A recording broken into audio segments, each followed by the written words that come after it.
এবার দেখো ইন্দিরা, আরো একটা বিষয়, সেটা হচ্ছে গিয়ে বাংলাদেশের এমন পরিস্থিতি, বাংলাদেশে যেরকম আমি সাকিবুল হাসানের কথা বললাম, অনির্বাণও বললো যে ক্রিকেটারদের বাড়িঘর নষ্ট করা হচ্ছে, কি পরিস্থিতি হচ্ছে। কয়েকদিন আগে বাংলাদেশের বিখ্যাত সিঙ্গার জেমস, তার কনসার্টে এইরকম হামলা চালানো হলো, কনসার্ট বাতিল করতে বাধ্য হলেন জেমস।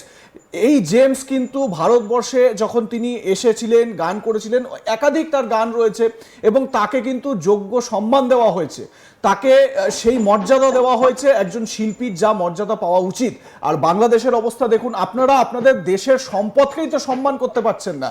আপনারা আপনাদের দেশের জনপ্রিয় মানুষ যারা, বাংলাদেশে জেমস তিনি একজন লেজেন্ড, লিভিং লেজেন্ড, তার কনসার্ট বাতিল করতে হচ্ছে, তার কনসার্টে এইভাবে হামলা চালানো হচ্ছে। আর মানে কোন জায়গায় যাবে এই দেশটি?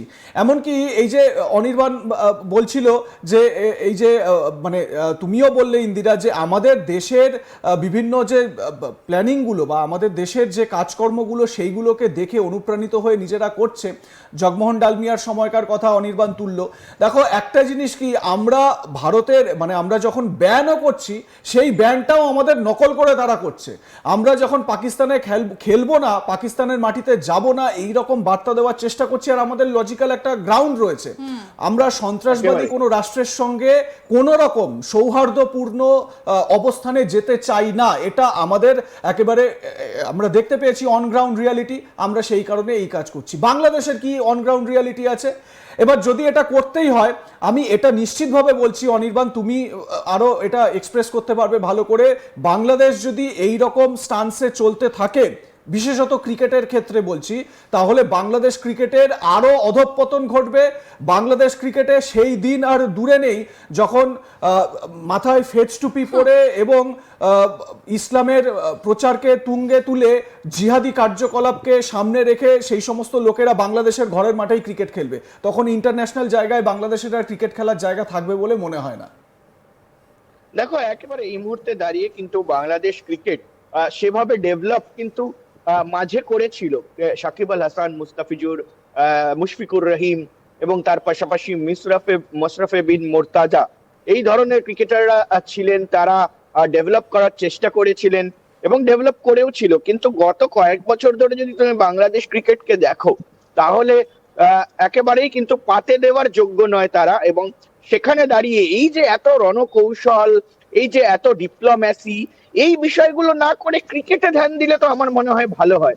কিভাবে ক্রিকেট ডেভেলপ করবে, কিভাবে তারা ব্যাট করবেন, কিভাবে তারা বল করবেন, এই কোচিং করাবেন। একটু কয়েকটা কমেন্ট পড়ি। এই যে আমরা ভিপিএন এর কথা বলছিলাম, হাস্যকর কমেন্ট, এই যে ভিপিএন এর কথা বলছিলাম আমরা, একটা কথা আছে না, পরিচয় দিচ্ছে অনির্বাণ, একটা কথা আছে না যে পড়লো কথা সবার মাঝে, যার কথা তার গায়ে বাজে, একটা বাংলায় প্রবাদ আছে না। দেখো যাদের কথা আমরা বলেছি, মানে এই যে আমরা বলছিলাম যে কি করে করা হয়, এই যে স্টেপ বাই স্টেপ, আমরা তো বাংলাদেশের কথা বলছিলাম, ওরাই সেগুলো করে, ওদের গায়ে লেগে গেছে। দেখো ওরা কিন্তু সেই মন্তব্যগুলো শুরু করে দিয়েছে। ওরা কি বলছে, এই যে ওদের বক্তব্যগুলো এবারে একটু পড়ি, যে তারা কিন্তু বলার চেষ্টা করছে, বলছে বেশ এন্টারটেনমেন্ট, একটি বিশেষ ঘোষণা, মুস্তাফিজ সিপিএল এ খেলবে পাকিস্তানের, মানে সে পাকিস্তানে গিয়ে খেলবে, সেটা আবার তারা বড় করে কথাগুলো বলছে। এবং একজন লিখেছে সবুজ মুহাম্মদ, সুতরাং বলতে মানে বুঝতে একটু অসুবিধে নেই, ইনি বাংলাদেশের একজন মানুষ। তিনি লিখছেন কিভাবে বয়ান দিয়া ভিপিএন চালু করার চেষ্টা করতেছে, কেউ ওদের কথাতে কান দিবেন না। মানে বাংলাদেশের যে গায়ে গিয়ে লেগে গেছে, মানে ওরা যেই কাণ্ডগুলো করে, যেটা আমরা ধরে ফেলেছি, এবার ওরা সেটা ঢাকার জন্য এই কথাগুলো বলছে। এবার আরো কয়েকটা বলি, যে একজন লিখছে বাদশাহ ওয়াজেদ, তিনি লিখছেন এরা আমার বিনোদনের একটা সোর্স। মানে সত্যি কিভাবে আমাদেরকে ওরা ফলো করে সেইটা কিন্তু একদম এখান থেকে স্পষ্ট। তারপরে আরেকজন লিখেছেন যে আমাদের বাংলাদেশের নাম না নিলে ওদের ভিউ হয় না। মানে এটা ভাবা যায় যে মানে নিজেদেরকে ইম্পর্টেন্স দিতে দিতে কোন জায়গায় তারা নিয়ে গেছে, যে এই ধরনের মন্তব্যগুলো এবং করছে। এবং মানে ইন্দিরা, আমি এই স্পেসিফিক এই কমেন্টটা থেকে বলতে চাই যে বাংলাদেশ কথাটা উচ্চারণ করলেই যদি আপনারা সব রে করে আমাদের ভিউ বাড়িয়ে দেন, তাহলে একবার এটা ভাবাই যাচ্ছে যে আইপিএল এর আপনারা কি রকম ভিউয়ারশিপ বাড়াবেন। আপনাদের প্রতি আমাদের একেবারে একদম। ভরসা রয়েছে, আপনারা এটা করতে পারেন, আমরা জানি। আমরা কিন্তু বলছি না, তারপরে কিন্তু আবার আপনাদের সেই কথায় লিখেছে, আবার আপনারা সবুজ বলছেন। মোহাম্মদ সে আবার লিখেছে বয়কট ইন্ডিয়া, বয়কট ইন্ডিয়ার পণ্য।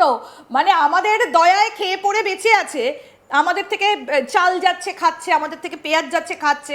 আমরা যদি ইলেকট্রিসিটিটা না পাঠাই তাহলে তো মোবাইল চার্জ দেওয়াটাও বন্ধ হয়ে যাবে। ভিপিএন তো পরে আপনারা নেবেন, কমেন্টটাও তো করতে পারবেন না যদি আমরা ইলেকট্রিকটা বন্ধ করে দিই। তারপরে একেবারে আরেকজন দেখো, লিখেছে, হ্যাঁ বলো।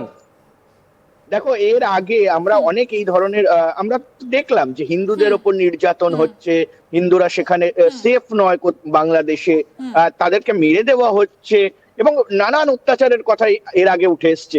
এবং ঠিক আজ থেকে প্রায় 1-1.5 বছর আগে যখন বাংলাদেশ উত্তাল হয়ে গেল, যখন শেখ হাসিনা তাকে ছেড়ে চলে যেতে হলো দেশ, সেই সময় কিন্তু একাধিক অত্যাচার, ভারত থেকে কেউ যেতে পারছেন না, ভারতীয় বংশভূত কেউ থাকলে তাদের উপর অত্যাচার, হিন্দুদের উপর অত্যাচার, এই ধরনের বিষয়গুলো কিন্তু রয়ে যায়। কিন্তু একটা জিনিস ভুলে গেলে চলবে না, যারা বাংলাদেশের ভিউয়ার্সরা এই মুহূর্তে দেখছেন, আমি তাদের উদ্দেশ্যে বলছি, একটা জিনিস ভুলে গেলে চলবে না। আজকে শহর কলকাতায় কিন্তু বেশিরভাগ হাসপাতালে আপনাদের চিকিৎসা করাতে আসতে হয়।